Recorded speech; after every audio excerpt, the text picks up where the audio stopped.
नमस्कार, सविताज किचन मध्ये पुन्हा एकदा आपलं स्वागत। माझ्या चॅनलला लाईक आणि सबस्क्राइब करायला विसरू नका। आज आपण बनवणार झटपट बनणारा मसाला पापड। चला मग त्यासाठी लागणारे साहित्य बघूया आपण। हा बनवलेला आहे मी सिक्रेट चाट मसाला आणि 100 ग्राम घेतलेला आहे मी मैदा, कस्तुरी मेथी आणि त्याच्यासाठी लागणार हा ओवा आणि चाट मसाल्याला सर्व करण्यासाठी आपल्याला बारीक अशी शेव लागणार आहे आणि त्याच्यासाठी कांदे, टोमॅटो आणि काकडी आणि त्यासाठी परत एक पुदिनाची चटणी। चला मग आपण आता मसाला पापड बनवायला सुरुवात करूया। 100 ग्रॅम घेतलेला मैदा आता आपण पोळीच्या कणकेसारखं मळून घेऊया। जसं दाटसरही नको आणि पातळही नको। त्याच्यामध्ये थोडेशा 1 टेबलस्पून ओवा आणि कस्तुरी मेथी टाकून घेऊया आणि थोडा हा सिक्रेट असा चाट मसाला आणि हे पीठ आता मळून घेऊया आपण चांगलं दाटसर। आता छानपैकी मळून झालेला आहे। आता याला 5 मिनिटं आपण रेस्ट करायला ठेवूया। तोपर्यंत आपण मंद आचेवर तेल गरम करायला ठेवून देऊ।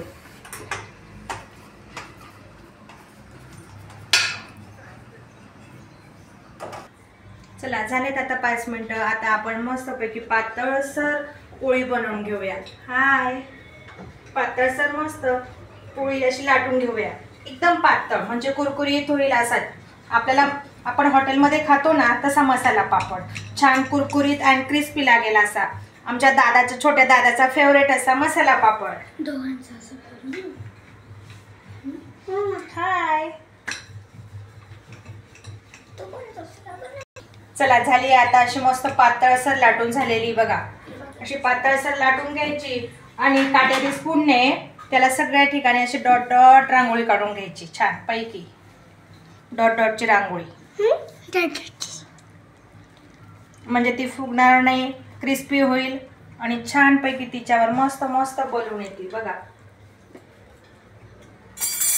आता आपण ते मस्त तेल मंद आचेवर झालेलं आहे तर मंद आचेवर छान पैकी तिला क्रिस्पी फ्राय करून घेऊया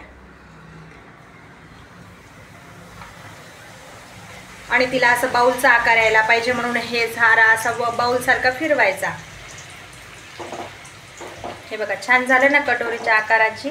हां, असं फिरवायचा आणि छान क्रिस्पी ब्राऊन होईपर्यंत तिला राऊंडने फिरवतच राहायचं म्हणजे तिला क्रिस्पीपणा येत राहतो।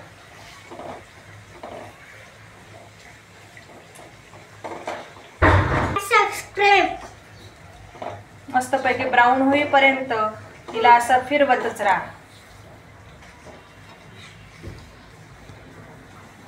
सगळ्या साइडून फ्राय होईल असं मस्तपैकी फिरवतच राहायचं।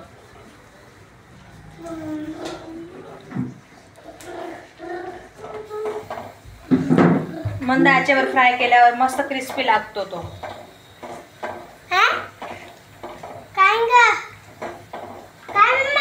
तुझ्यासाठी फ्राय पापड बनवायचा आहे ना मस्तपैकी।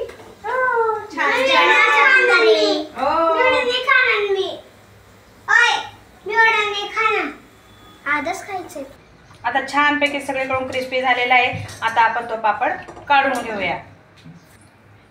चला झाले तर आता पापड फ्राय करून आता आपण सर्व करूया। चला आपण आता मसाला पापड मस्तपैकी सर्व करूया। अगोदर आपण त्या पापडवर मस्तपैकी कांदा, टोमॅटो आणि काकडी सगळ्यांवर चाट मसाला मस्तपैकी फिरवून घ्या म्हणजे त्याची टेस्ट अप्रतिम लागते।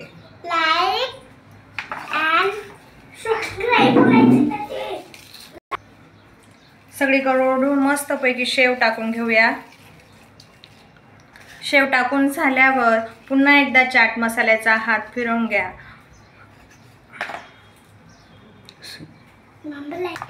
आणि चाट पापडची टेस्ट अप्रतिम लागण्यासाठी आपण पुदिनाची चटणी मस्तपैकी सगळीकडून लागेल अशी फिरवून घ्या।